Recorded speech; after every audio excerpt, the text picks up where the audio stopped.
ሰማይ ዝቅ ምድር ከፍ ቢል የትንቢት ከመፈጸም አይድንም።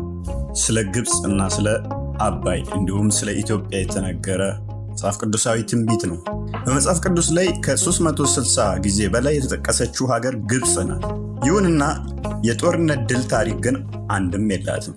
በአንጻሩ የእግዚአብሔርን ሕዝቦች እስራኤላውያንን በመበደላቸው በማሰቃየታቸው ምክንያት ብዙ መቅሰፍቶች ታዘውባቸዋል።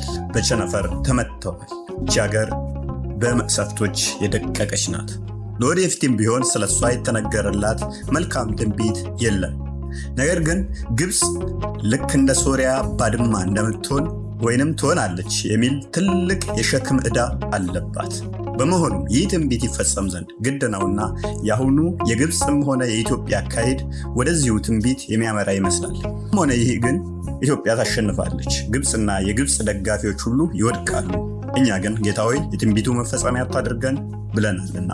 4 ዋና አስጨናቂ ታላላቅ ትንቢቶች አሉ። የመጀመሪያው ትንቢት ትንቢተ ኢሳይያስ ምዕራፍ 19 ቁጥር 5-11 የተጠቀሰው ነው። ውሃዎች ከባህር ይደርቃሉ፣ ወንዙም ያንሳል፣ ደረቅም ይሆናል። ወንዞቹም ይገማሉ፣ የግብፅ መስኖች ያንሳሉ፣ ይደርቃሉ። ድንግልና ቀጤማ ይጠወልጋሉ። በአባይ ወንዝ ዳር ያለው መስክ፣ በአባይም ወንዝ አጠገብ የተዘራ እርሻ ሁሉ ይደርቃል፣ ይበተንማል፣ አይገኝም። አሳ አጥማጆች ያንሳሉ፣ በአባይም ወንዝ መቅጠን የሚጠሉት ሁሉ ያለቅሳሉ። በውሃዎች ላይም መረብ የሚዘረጉት ይዘላሉ ይላል። ይህ አንደኛው መቅሰፍት ነው። ስለ አባይ የተነገረ ነው።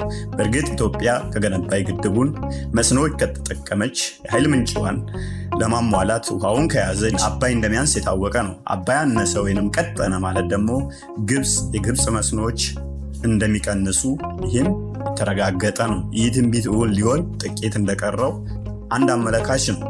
ሁለተኛው ትንቢት ትንቢተ ሕዝቅኤል ምዕራፍ 30 ቁጥር 4-8 ያለው ነው። ሴፍ በግብፅ ላይ ይመጣል፣ ሁከትም በኢትዮጵያ ላይ ይሆናል። የተገደሉትም በግብፅ ውስጥ ይወድቃሉ፣ ብዛቷንም ይወስዳሉ፣ መሰረቷም ይፈርሳል። ኢትዮጵያና ፉጥ ሉድም የተደበላለቀ ሕዝብ ሁሉ ኩብም ቃል ኪዳንም የገባችው ምድር ልጆች ከነርሱ ጋር በሴፍ ይወድቃሉ። እግዚአብሔር እንዲህ ይላል፣ ግብፅን የሚደግፉ ይደቃሉ፣ የኃይሏም ትዕቢት ይወርዳል። ከሚጎድል ጀምሮ እስከ ሴዌን ድረስ በእርሷ ውስጥ በሴፍ ይወድቃሉ ይላል ጌታ እግዚአብሔር። ባድማም በሆኑ አገሮች መካከል ባድማ ይሆናሉ፣ ከተሞቻቸው በፈረሱ ከተሞች መካከል ይሆናሉ። እሳትንም በግብፅ ባነደደው ጊዜ ረዳቶቻቸውም ሁሉ በተሰበሩ ጊዜ እኔ እግዚአብሔር እንደሆነው ያውቃሉ ይላል።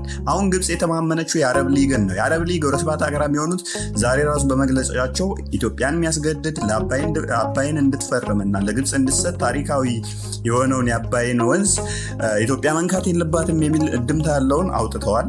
አሜሪካም ከዚህ ቀደም በትራምፕ አማካኝነት እንድትፈርም ኢትዮጵያን እየጫና አድርጋለች። ስለዚህ ደጋፊዎቻቸውም ይወድቃሉ ይላል ይህ ትንቢት ላይ። ሶስተኛው ትንቢት ትንቢተ ኢሳይያስ ምዕራፍ 31 ቁጥር 3 ላይ ያለው ነው። ግብፃውያን ሰዎች ናቸው ይላል። ግብፃውያን ሰዎች እንጂ አምላክ አይደሉም፣ ፈረሶቻቸውም ስጋ እንጂ መንፈስ አይደሉም። እግዚአብሔርም እጁን በዘረጋ ጊዜ ረጂው ይሰናከላል፣ ተረጂውም ይወድቃል፣ ቃሉም ይወድቃል፣ ሁሉም በአንድ ላይ ይጠፋሉ ይላል። ስለዚህ ግብጾች እንደሚጠፉ እዚህ ጋም አንድ አመላካች ነው። አራተኛውና ዋነኛው ወይንም የመጨረሻው ከኛ ከያዝነው ትንቢት አስጨናቂ ትንቢቶች አንዱ ትንቢተ ሕዝቅኤል ምዕራፍ 29 ቁጥር 9-11 ያለው ነው። የግብፅ ምድር ባድማ ውድማ ትሆናለች፣ እኔም እግዚአብሔር እንደሆነው ያውቃሉ። አንተ ወንዙ የኔ ነው፣ እኔ ነኝ የሰራሁትም እኔ ነኝ ብለሃልና፣ ስለዚህ እነሆ በአንተና በወንዞችህ ላይ ነኝ። የግብፅ ምድር ከሚጎድል ጀምሮ እስከ ሴዌን እስከ ኢትዮጵያ ዳርቻ ውድማና ባድማ አድርገዋለሁ። የሰው እግር አያልፍበትም፣ የእንስሳትም ኮቴ አያልፍበትም። እስከ 40 ዓመት ድረስ ማንም አይኖርበትም ይላል። እንግዲህ ልብ በሉ፣ አባይ የኔ ነው ወይም ናይል የኔ በፍጹም ማይነካ ነው ብላ አምባጓሮ እየከፈተች ነው ግብፅ። እግዚአብሔር ግን ወንዙ የኔ ነው ይላል። ስለዚህ አርፋችሁ ካልተቀመጣችሁ ባድማ አድርገዋለሁ እስከ ኢትዮጵያ ድረስ ይላል። ይህም ያመላክተው አሁን ወደ ተንደረደርንበት ወይንም ወደ ተነሱበት ግብፃውያን ትንቢቱ እያመራቸው ነው በራሱ ማለት ነው። ንጉሥ ቴዎድሮስ ማን ነው? መነሻው ከየት ነው? ከቴዎድሮስ ዘመን የሚደርሱት ደጉን ዘመን የሚያዩት ሦስቱ ናቸው። እነሱ እነማን ናቸው? በመከራው ዘመን የመከራን ትንቢት መፈጸሚያ የመከራው ማብረጃ እነማን ናቸው? ንጉሥ ቴዎድሮስ ከመምጣቱ በፊት 4 ታላላቅ መከራዎች ይመጣሉ። እነርሱ እነማን ናቸው? ይህ ሁሉ ትንቢት ይፈጸማል ወይስ ያልፋል? ንጉሥ ቴዎድሮስ መቼ ነው የሚመጣው? በኢትዮጵያ አይደለም ጠማማ ትውልድ ጠማማ እንጨት አይኖርም። ይህ ትንቢት የሚፈጸመው በዘመነ ቴዎድሮስ ነው። ስለ ኢትዮጵያ ከጥንት ጀምሮ ከጅማሬዋ እስከ ፍጻሜዋ ትንቢት ተነግሯል። ከትንቢቶቹ የተፈጸሙና ያልተፈጸሙ ወደፊት የሚፈጸሙ አሉ። ግን አሁን ወደ ትንቢቱ ፍጻሜ እየደረስን ስለሆነ ሊመጣ ስላለውና እየመጣ ስላለው የቤተ ክርስቲያናችን መጻሕፍትና አባቶች ምን ይላሉ የሚለው እናያለን። አሁን ባለንበት ሁኔታ ሀገራችን ኢትዮጵያ መንታ መንገድ ላይ መሄድ አቅቷት ቆማለች። የሀገራችን የኢትዮጵያ የወደፊት መጻኢ ዕድልና ሕልውና የተንጠለጠለው በቅድስት ቤተ ክርስቲያናችን ላይ ነው። ስለዚህ ስለ ወደፊቱ የሀገራችን ሁናቴና ተስፋ ለማወቅ የግድ በቅድስት ቤተ ክርስቲያናችን ውስጥ ያሉትን መጻሕፍትን ማወቅና መመርመር ብሎም ማየት ያስፈልጋል። ወዳጆች፣ እንደምታውቁት ንጉሥ ቴዎድሮስ ስለሚባለው ደግና ጸሎተኛ ባህታዊ የወደፊት በኢትዮጵያ ትንሣኤ ውስጥ የተቀባና የኢትዮጵያ ትንሣኤ መሪና አብሳሪ እንደሆነ ይታመናል። ንጉሥ ቴዎድሮስ ማን ነው? ስለ ታላቁ የወደፊት የሀገራችን ንጉሥ ቴዎድሮስ ማንነት በትንቢት የምናገኘው በፍካሬ ኢየሱስ በድርሳነ ቅዱስ ዑራኤል በገድለ ቪክቶር ላይ ነው። በጄምስ ብሩስ ተሰርቆ በብሪቲሽ ሙዚየም ውስጥ የሚገኘው ታላቁ የትንቢት መጽሐፍ የሆነው በፍካሬ ኢየሱስ ላይ ንጉሥ ቴዎድሮስን ቴ በማለት የስሙን የመጀመሪያ ፊደል በመጥቀስ ስለ ቴዎድሮስ ይናገራል። ይህ ብቻ አይደለም። ቴዎድሮስ የእግዚአብሔርን ጸጋና ኃይል ተላብሶ ከመምጣቱ በፊት ስለሚፈጠሩት አስቸጋሪ ክስተቶችና ምጦች ይተነብያል። ይህ ታላቅ ንጉሥ ቴዎድሮስ ንግሥናው ከሀገራችን ከኢትዮጵያ ትንሣኤ ጋር የተያያዘ ነው። አባቶቻችን የዚህን ንጉሥ መምጣትና የሀገራችንን የማይቀረውን የወደፊት ትንሣኤ ቅዱስ የሆነው የእግዚአብሔር መንፈስ በገለጠላቸው መጠን ለእኛ ከትበውልናል። ለምሳሌ ስለ ኢትዮጵያ ትንሣኤ ብቻ በፍካሬ ኢየሱስ፣ በድርሳነ ዑራኤል፣ በገድለ ቪክቶር፣ በገድለ አቡነ ሺኖዳ፣ በራእየ ሳቤላ፣ አባ ጊዮርጊስ ሰጋስጫ በጻፉት በመጽሐፈ ምስጢርና በትርጓሜ ወንጌል ላይ ይገኛል። ይህ ሁሉ የወደፊት የኢትዮጵያ የማይቀረው ትንሣኤ ከቴዎድሮስ ጋር የተያያዘ ነው። በድርሳነ ቅዱስ ዑራኤል ላይ ስለ ቴዎድሮስ ከመልአኩ ቅዱስ ዑራኤል አፍ የሰማው ዲያቆኑ ባሮክ ነው። ይህ ባሮክ የተባለ የተባረከ ዲያቆን በኢየሩሳሌም የጌታን መቃብር በመጠበቅ የሚኖር ነበር። ባሮክ እንደ ነቢዩ ኤርምያስ ደቀ መዝሙር እንደ አቤሜሌክ የኢየሩሳሌምን ጥፋት አታሳየኝ እያለ የሚጸልይ ደግ ሰው ነበር። እግዚአብሔርም የባሮክን ጸሎት ሰምቶ የኢየሩሳሌምን ጥፋት እንዳያይ ለ70 ዓመት እንቅልፍ ጣለበት። በዚህም ባሮክ ሥጋው ሳይፈርስ ሳይበሰብስ በእግዚአብሔር መለኮታዊ ጥበብ ለ70 ዘመን ተኝቶ ኖረ።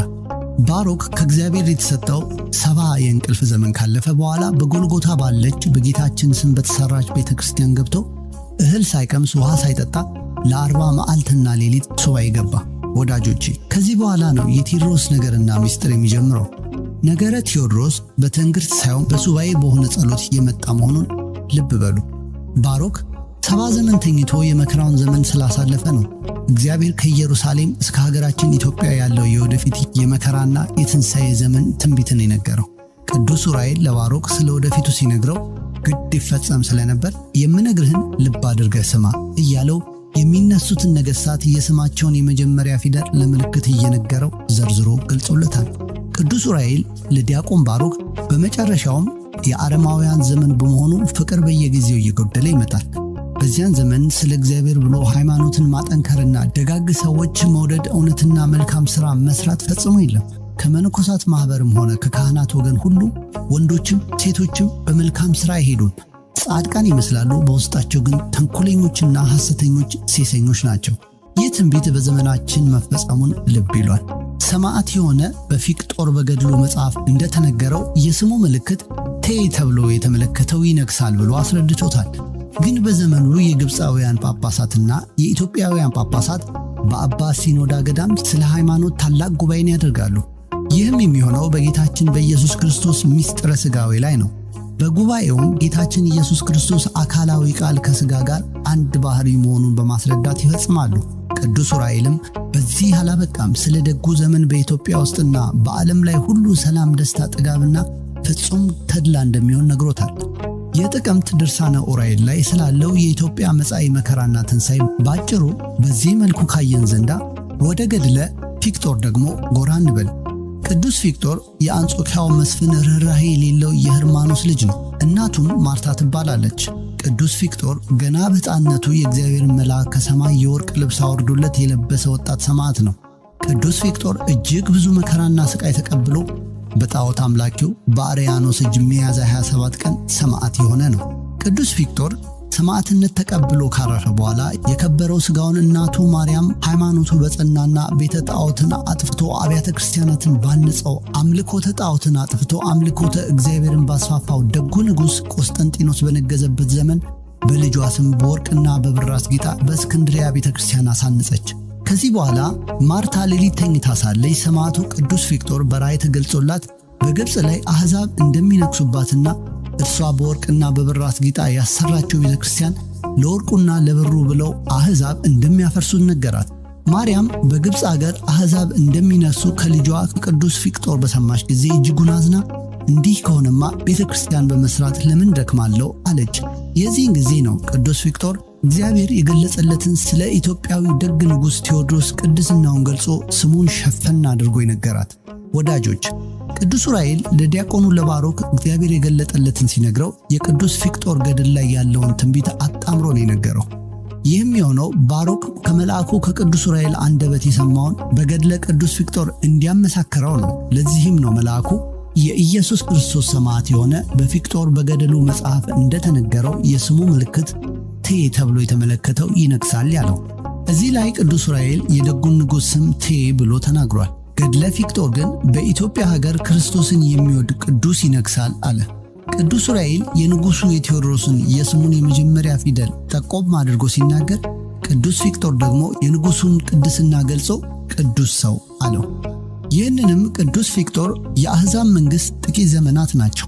ከጥቂት ዘመናት በኋላ እግዚአብሔር በኢትዮጵያ ሀገር ክርስቶስን የሚወድ ቅዱስ ሰው ያነግሳል፣ አረማውያንም በእርሱ እጅ ይደመሰሳሉ። ከዚህ በኋላ ወደ ግብፅ ሄዶ አሕዛቦችንና መንግሥታቸውን ሁሉ ያጠፋል ይላል። ከዚህ ሁለት ነገር መረዳት እንችላለን። አንደኛው የአሕዛብ ጥቂት ዘመን የተባለውን ነው። ይህም አሁን ያሉት እነ ከሌ የማንላቸው ግን በሂደት ላይ ያሉት የአሕዛብን መንግሥት በሀገራችን ላይ ለመመስረት መንገድ ላይ ናቸው። አንዱ ትንቢት ይህ ነው። ሁለተኛው የንጉሥ ቴዎድሮስ ትንቢት ከኢትዮጵያ እስከ ግብፅ ነው። እኛንም ግብጾችንም ከአሕዛብ በቀር በእግዚአብሔር ኃይል ነፃ ያወጣናል። ወዳጆች በደጉ ንጉሥ ዘመን የቁስጥንጥንያው ጳጳስ የእስክንድርያው ጳጳስ የእኔ ሃይማኖት ይበልጣል ብለው በአባ ሲኖዳ ቤተ ክርስቲያን ገብተው ሁለቱም በአንድ ቦታ ላይ ቀድሰው መንፈስ ቅዱስ በነጭ ርግብ አምሳል በገሃድ ወርዶ የእስክንድርያው ጳጳስ በሰዋው ቅዱስ ቁርባ ላይ መውረዱንና በዚህም የሮሙ ጳጳስ ሊዮንን ረግሞት የኑፋቄ እንክርዳድ የተዘራበትንና የበቀለበትን መጽሐፎቻቸውን ጥለው የእኛንና የእስክንድሪያን ሃይማኖት ስለመምሰላቸው በሰፊው በገድለ ፊቅጦር በአቡነ ሺኖዳ ገድል ላይ ስለተጻፈ እርሱን እንመልከት። የዚህ የንጉሥ ቴዎድሮስ መነሻው ከየት ነው? ከላይ እንዳየነው የጥንቱ ፍካሬ ኢየሱስ ስለ መጪው ንጉሥ ቴዎድሮስ አመጣጥና ቤተሰብ ይናገራል። ይህንን ለጊዜው እንለፈውና አሁን ባለበት ሁኔታ ንጉሥ ቴዎድሮስ መነሻው በቅርባችን ባለው ኤረር በዓታ እንደሆነ አባቶቻችን ይናገራሉ። የሚመጣውም አዛውንት ሆኖ ነው። ሥጋው በጾም በጸሎት በገድል የደከመ መንፈሱ ግን በእግዚአብሔር ጸጋ የበረታ ሆኖ ነው። የሚመራን በእግዚአብሔር ቅዱስ መንፈስና ጸጋ ነው። የሚገዛንም በእግዚአብሔር ሰማያዊ ሕግ ነው። ኢትዮጵያንም ለ40 ዓመታት ይመራታል። ጊዜው ደርሶ የደፈረሰው ጠርቶ እስኪመጣ በዚሁ በኤረር በጾም በጸሎት ተወስኖ እንዳለ ነው አባቶቻችን የሚያስረዱን። ከቴዎድሮስ ዘመን የሚደርሱት ደጉን ዘመን የሚያዩት ሦስቱ ናቸው። እነሱስ እነማን ናቸው? ስለ ቴዎድሮስ የተጻፉት መጽሐፍትና አባቶቻችን እንደሚሉት ከደጉ ዘመን ከንጉሥ ቴዎድሮስ የሚደርሱት 3 ናቸው። አንደኛው በዓለም ሆነው ቢያንስ በቀን 1ና 2 ስመ እግዚአብሔርን የሚጠሩና የሚጸልዩ ናቸው። እነዚህም በንስሐ ተወስነው የበረቱትም በቅዱስ ቁርባን ታትመው ከሆነ ከደጉ ዘመን ይደርሳሉ፣ ደጉንም ንጉሥ ያያሉ። ሁለተኛው በደዌ በአጋንንትና በተለያየ ነገር ተይዘው ዘመናቸውን በመከራ በገዳማት በአድባራት የሚገፉት ናቸው። ሶስተኛ እውነተኛ የእግዚአብሔር ፍቅር አገብሯቸው ቃል እግዚአብሔርን ለመማር የሚንከራተቱ ተማሪዎች ናቸው ይላሉ። ቴዎድሮስ ከመምጣቱ በፊት አሕዛብ ከጸለይን ለ3 ወር ይገዙናል፣ ካልጸለይን ለ3 ዓመት ይገዙናል፣ ከላይ እንዳየነው በገድለ ቅዱስ ቪክቶር ላይ የአሕዛብ ጥቂት ዘመን ያለው ነው። ይህም የሚሆነው አሁን ባለው የፖለቲካ ምህዳር እንደ ግብፅ የሃይማኖት ፓርቲን በማቋቋም ስም ነው አሕዛብ ወደ መንበሩ የሚመጡት። የፖለቲካ ፓርቲን በሃይማኖት ካባ በመሸፈን በመምጣት ወንበሩ ላይ በመውጣት ሊገዙን ብሎም ሊያስጨንቁን ይችላሉ። እንዲሁም አሕዛብ ሰው ወደ መሪነቱ በመምጣት በመሪነት ስምና ሽፋን የአሕዛብን ሃይማኖት በማስፋፋት ይገዙናል። ግን ይህ ከበረታን በጸሎት የሚያልፍ ነው። በርትተን ካልጸለይን ግን የትንቢቱ ሰለባ በመሆን ወደ እግዚአብሔር አልጮህ ብለን ወደ አሕዛብ እንጮኻለን። አገዛዛቸውም እንደ ሴት ልጅ ምጥ ነው። የሴት ልጅ ምጥ እሷም ባሏም ቤተሰቦቿም አሁን ወለደች ወይስ ሞተች ብለው እንደሚጨነቁ ሁሉ እነርሱ ወደ መንበሩ ከመጡ የሃይማኖትና የአምልኮት ነፃነት በማጣት ከዛሬ ነገ ፈጁን ገደሉን በማለት በስጋት ስለምንኖር ነው ጭንቀታችን መከራችን በሴት ልጅ ምጥ የተመሰለው። ትንቢቱም የኢትዮጵያ ሕዝብ ከጸለየ የመከራውን ዘመን 3 ወር አደርግለታለሁ፣ ካልጸለየ ግን 3 ዓመት ይሆናል የሚል ነው። ስለዚህ ትንቢት ስለተነገረ የአሕዛብ መንግስትና አገዛዝ ዕድሜውን ማሳጠር ማስረዘምን ብሎ ማሳለፍ የምንችለው እኛው ነን። በመከራው ዘመን የመከራው ትንቢት መፈጸሚያ የመከራው ማብረጃ እነማንስ ናቸው? ወዳጆቼ የመጽሐፍ ቅዱስ ታሪክ እንደሚነግረን በሁለቱ የመከራ ዘመናት የመከራው እሳት ያቃጠላቸው መከራው ይመጣል እየተባለ እየተነገራቸው ጆሮ ዳባ ልበስ ብለው በኃጢአት በመርከስ የኖሩት ናቸው። ለዚህም እንደ ምሳሌ ብናይ በኖህ ዘመን ለንስሐ የተሰጣቸውን ዕድሜና ዕድል ሳይጠቀሙበት የቀሩት ከወጣት እስከ አዛውንት ያሉት በሙሉ በጥፋታቸው የጥፋት ውሃ አንፍሮ ገሏቸዋል። እነርሱ በንስሐ ወደ እግዚአብሔር አልመለስም በማለታቸው የእነርሱ ዕዳ ለሕፃናትም ተርፎ እነሱም አልቀዋል። እንዲሁም በሎጥ ዘመንም ዘማውያን ግብረ ሰዶማውያን በእሳት ተቃጥለው አልቀዋል። ይህ የሚያሳየን ኃጢአት ሰርቶ ኃጢአቱን ትቶ በንስሐ ሳይዘጋጅ የሚኖር የመከራው ማብረጃና የትንቢቱ ሰለባ ይሆናል። በተለይ ወጣቱ ከቤቱ እንደወጣ መቅረቱ አይቀርም ይላሉ። ራሳቸውን በንስሐ ያላዘጋጁ፣ ከእግዚአብሔር ጋር በጸሎት ያልተወዳጁ የመከራው ማዕበል ያሰጥማቸዋል። በዝሙት የሚደሰቱ፣ በአጠቃላይ በኃጢአት ፈጣሪን የሚያሳዝኑ የሚነደው እሳት ይበላቸዋል። ከደጉ ዘመንም ሳይደርሱ ሞት ይቀድማቸዋል። ጊዜው ደርሶ ሞት ቀድሞን በሥጋ ከደጉ ዘመን ሳንደርስ በነፍስ የእግዚአብሔርን ዘላለማዊ መንግሥት ሳንወርስ እንዳንቀር ንስሐ እንግባ፣ ወደ ፈጣሪም እንመለስ። ንጉሥ ቴዎድሮስ ከመምጣቱ በፊት 4 ታላላቅ መከራዎች ይመጣሉ። እነሱ ምንድን ናቸው? ቴዎድሮስ ከመምጣቱ በፊት ሊመጣ ያለው ግድ የሆነው መከራ አለ። እርሱም ሞት፣ ረሃብ፣ በሽታ፣ ጦርነት ናቸው። ሞት የተባለው በተለይ የወጣቶች ሞት ይበዛል፣ ደማቸውን በከንቱ ይፈሳል። በሞትና በግፍ ከሚፈሰው የወጣቶች ደም የተነሳ አስከሬን እስኪረገጥ ደም ንቦጭ እስኪል ነው። ንስሐ ያልገቡት በጸሎት ወደ ፈጣሪ ያልተመለሱት ለሞት ሲሳይ ይሆናሉ። ቀባሪው ግራ ይጋባል። ማንን ቀብሬ ማንን ልተው ይላል። አንዱ የአንዱን ለቅሶ አይደርስም፣ የሚያላቅሰውም አያገኝም። ለቀስተኛውም ለቅሶ ማዳረስ ያቅተዋል። በድርሳነ ኡራኤል ላይ አመድ ከሰማይ ይዘንባል የተባለው ከሰማይ የታዘዘ ክፉ ረሃብና መከራ ናቸው። ረሃቡ በሀገራችን ታሪክ ታይቶና ተሰምቶ የማይታወቅ ነው። እስራኤላውያን በረሃብ ዘመናቸው የአህያ ጭንቅላት ገዝተው በልተው ነበረ። እግዚአብሔር ሲቆጣ የናካው በጭራሽ ያላሰብከውና ልታስበው የማትችለውን ለረሃብህ ሊያደርግብህ ይችላል። እኛም እስራኤል ዘነብስንንና ካልጸለየን የእነርሱን የጥንት ጽዋ መጠጣታችን አይቀርም። አንዳንድ ሞኞች ረሃቡ ክፉ ነውና የማይነቅዝ እህል ገዝታቸው አስቀምጦ ለረሃቡም ዘመን ይሆንላቸዋል እየተባለ እህል እየገዙ የሚያስቀምጡ አሉ። ምን አለ እህል ከሚገዙ ልብ ቢገዙ። ወዳጄ አንተ ገንዘብ ስላለህ በገንዘብህ የማይነቅዝ እህል ገዝተህ ጎተራህን ትሞላ ይሆናል። ግን ምንም የሌለው ድሃ በረሃቡ ዘመን አንተን የሚበላህ። ደግሞስ እንደ ሽኮኮ ቤትህን ዘግተህ እየበላህ የረሃቡን ዘመን የምታልፍ ይመስልሃልን? በፍጹም። የረሃቡ ዘመን የሚያልፈው የማይነቀዝ እህል በማስቀመጥ ሳይሆን ተባብሮ በመጸለይ ነው። ደግሞም አትርሳ፣ ጌታ አምላክ ነዳያን የተባለው የነዳያን አምላክ ድሆችን አይተውም። እህል ብታከማችም ያከማቸኸውን የሚያስበላህ ዘመን ይመስልሃልን? ያለ ጸሎት ያከማቸው እህል የድሆች ቀለብ ሊሆን ይችላል። በረዘግተን የምንበላበት የረሃብ ዘመን ከሆነማ ቤትህ የድሆች የጨረባ ተስካር ይሆናል ማለት ነው። በዛን ዘመን የሚያስበላን ሲኖር ነው እየበላን ዘመኑን የምንገፋው የምናልፈው። በቤታችሁ እህል ከምታከማችሁ የጥቅን ሥራ አከማችሁ።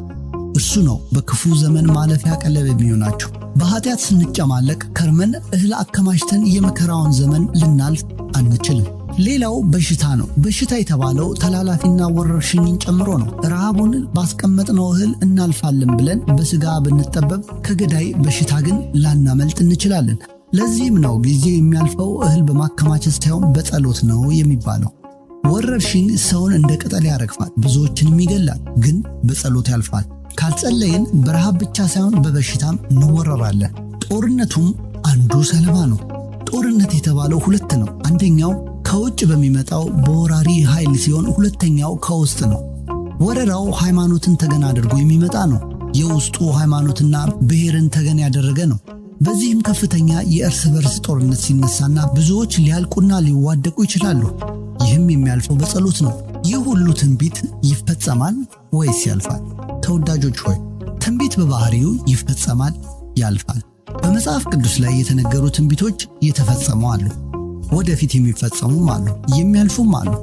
ከላይ ያየናቸው ትንቢቶች ይፈጸማሉ ወይስ ያልፋሉ ለሚለው እድሉ ያለው በእኛ እጅ ነው። እኛ ከጸለይን ጌታችን የሚመጣውንና ሊመጣ ያለውን ትንቢት ያሳልፋል።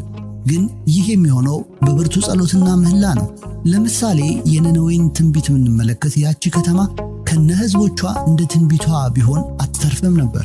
ግን እግዚአብሔር የነነዌን ሕዝብ ጸሎትና ብርቱ ጩኸት ሰምቶ ከተማዋም ሕዝቡም ከተነገረለት ትንቢት ተርፏል። እግዚአብሔር በዳዊት ላይ በተቆጣ ጊዜ መልአኩን ልኮ ኢየሩሳሌምን እንዲያጠፋ ታዞ ነበር። ግን እግዚአብሔር የዳዊትን ጸሎትና ጩኸት በማየት በመጸጸት ኢየሩሳሌምንና ሕዝቦቿን ሊያጠፋ የላከውን መልአክ መልሶ በቃ አሁን እጅህን መልስ አለው። አንደኛ ዜና 21:15። ዛሬም እንደ ዳዊት ወደ እግዚአብሔር በጸሎት ከጮኸን እግዚአብሔር ተጸጽቶ በቃችሁ ይለናል። ስለዚህ ትንቢቱ እንዲፈጸምና እንዲያልፍ የምናደርገው እኛው ነን። እንዲሁም ንጉሥ ሕዝቅያስን እግዚአብሔር ትሞታለህ እንጂ በሕይወት አትኖርምና ቤትክን አስተካክል ብሎ በነቢዩ ኢሳይያስ አንደበት ቢነግረውም የሕዝቅያስን ጸጸት፣ ለቅሶና ጸሎት የተመለከተው እግዚአብሔር በሞት ከተቆጠረ ቀኑ ላይ 15 ዓመት ጨምሮለታል። ትንቢተ ኢሳይያስ 38:1። እኛም ከዚህ ሁሉ ሊመጣ ካለው ትንቢት ከጸለይን እግዚአብሔር ሞታችንን ወደ ሕይወት ይቀይረዋል። በሞት በተቆጠረው ዕድሜያችን ላይ ሌላ ዕድሜን ይሰጠናል። ለዚህም ነው ትንቢት በጸሎት ያልፋል የተባለው። ንጉሥ ቴዎድሮስ መቼ ነው የሚመጣው? ብዙዎችን የሚያጓጓው ይህ ጥያቄ ነው። አንዳንዶች የሚመጣበትን ዓመተ ምሕረት ጠቅሰው እርግጠኛ ሆነው ይጽፋሉ፣ ይናገራሉ። ግን የንጉሥ ቴዎድሮስን መምጣት የምናስረዝመው የምናዘገየውም የምናቀርበውም እኛው ነን። ዓመተ ምሕረቱ ይህ ነው ባይባልም ቅርብ መሆኑ ግን እርግጠኛ ነው። ምክንያቱም ከመምጣቱ በፊት የሚመጡት መከራዎች መሻገሪያ ድልድዮች እየታዩ ስለሆነ በተስፋ መጠበቁ ያዋጣል። እግዚአብሔር ሰውን እያማከረ አይሰራም። የሚሰራውን ሥራ ለቅዱሳን ወዳጆቹ ይነግራል፣ የሚመጣውን ይገልጻል። አንዳንዶች ከእግዚአብሔር ጋር ሲመካከሩ የከረሙ ይመስል ዓመተ ምሕረቱ ይህ ነው እያሉ እርግጠኛ ይሆናሉ። ግን ቴዎድሮስ ከመምጣቱ በፊት የሚመጡ ብዙ ነገሮች መኖራቸው እሙን ነው። ስለዚህ መምጫውን እግዚአብሔር ነው የሚያውቀው። ከኛ የሚጠበቀው ይህንን የመከራ ዘመን አሳልፈን ከደጉ ንጉሥና ከኢትዮጵያ የትንሣኤ ዘመን አድርሰኝ ማለት ነው። ግን ሩቅ እንዳልሆነ ቅርብ እንደሆነ ወቁ። በኢትዮጵያ አይደለም ጠማማ ትውልድ፣ ጠማማ እንጨት አይኖርም። ይህ ትንቢት የሚፈጸመው በዘመነ ቴዎድሮስ ነው። የትንሣኤው ዘመነ በረከትና ቡራኬ ደግሞ ዕድሜ ቢሰጠን ከደጉ ዘመን ከቴዎድሮስ ቢያደርሰን ዘመኑ አይደለም ጠማማ ትውልድ፣ ጠማማ እንጨት አይኖርም የተባለለት ነው። ይህ የንጉሡን ደግነት የሚያሳይ ነው። ይህም የትንሣኤው የብስራት ቃል ነው። በዘመኑ የእህል በረከት ይትረፈረፋል። በጥቂት እህል በረከት ሰው ሁሉ ይኖራል። የጤና በረከት አለው፣ ታማሚ ይጠፋል። መተት ይሻራል፣ ጠንቋይና አስጠንቋይ ይበተናል። መታችና አስመታች አብረው ይጠፋሉ። የዕድሜ በረከት አለው፣ ሁሉም ዘለግ ያለ ዘመን ይኖራል። ከሀገራችን የወጡት ወደ ሀገራቸው ይመለሳሉ። ኢትዮጵያም ልዕለ ኃያል ሀገር ትሆናለች። የዓለም ዓይን ሁሉ ወደ እርሷ ይሆናሉ። መሬቷን ለመርገጥ የውጭ ዜጎች ይጎርፋሉ።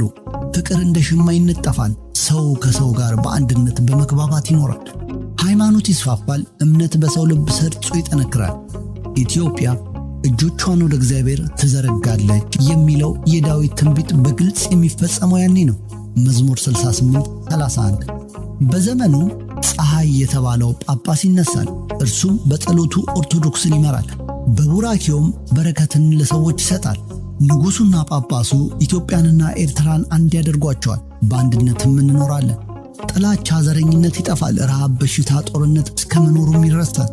ብቻ ከደጉ ዘመንና ንጉሥ እየደረሰ ብዙ ያያል። ለዚህም ነው አባቶቻችን ስትጸልዩ ከደጉ ዘመንና ከደጉ ንጉሥ አድርሰን በሉ የሚሉን። የአባቶቻችን አምላክ ከደጉ ዘመን ያድርሰን። ወስብሐት ለእግዚአብሔር ወለወላዲቱ ድንግል ወለመስቀሉ ክቡር አሜን።